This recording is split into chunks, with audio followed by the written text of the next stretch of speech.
Hello mga idols! Ayan, nandiyan na naman ang inyong nanay. Nakakita na naman ng isang magandang puno ng kahoy na nagbubunga ng kakaibang bunga guys. At parang pwedeng kainin, parang pagkain naman ng ibon, ganyan guys.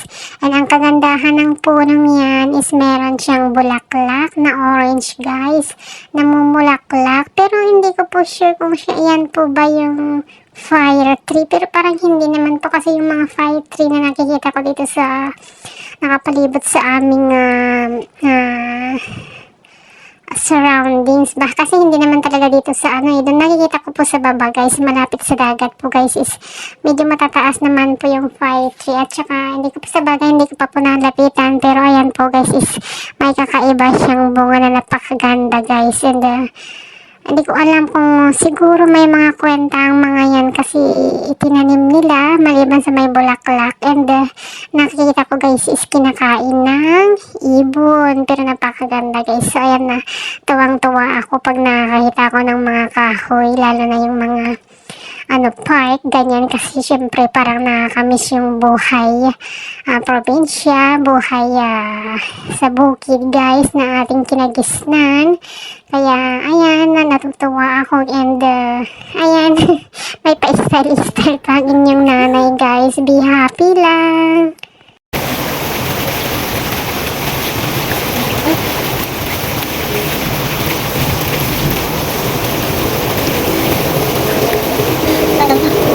Hi guys! Hello everyone! Punta kayong lahat, mga kananay. Ang airplane ay nananawagan. Mag-ingat yung mga uwi ngayong araw na ito or kahapon or sa buwan na ito guys. Buti pa sila, Pilipinas. Ang kita na nila ang Pilipinas, although mahirap talaga ang buhay sa Pilipinas guys. Pero wala kasing sarap nang nasa Pilipinas ka. Pag nga nila piliin mo ang Pilipinas, palabo. Pigsama namin na. Ganda na, hindi naman masyadong malirik ang hangin.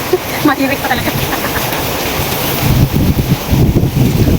Alam mo naman kung itirik ang hangin.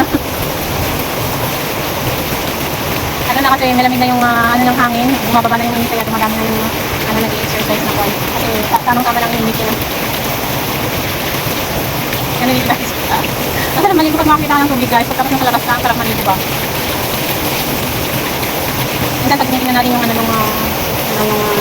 tubig or fountain kung paano ginawa, ay parang dali-dali lang, pero mahirap din yan gawin. Hindi na ba yan? Ano na nga ba yung topic ko? Basta, enjoy kayo yung mga day off mga nanay. Hati lang tayo guys.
ayan, sinong kagaya kong mahilig mag-lace? Alam naman natin guys na ang lace or chips ay isang junk food or yes, chichirya na hindi maganda ang dulo sa katawan, pero syempre sa mga kagaya kong mahilig, kakain tayo kahit paminsan-minsan lang. Kung baga pagbigyan natin ang ating sarili, pero yung katamtaman lang guys, kagaya ng maliit lang na size, huwag yung malaki, and then huwag po palagi para hindi sasama ang ating kalusugan.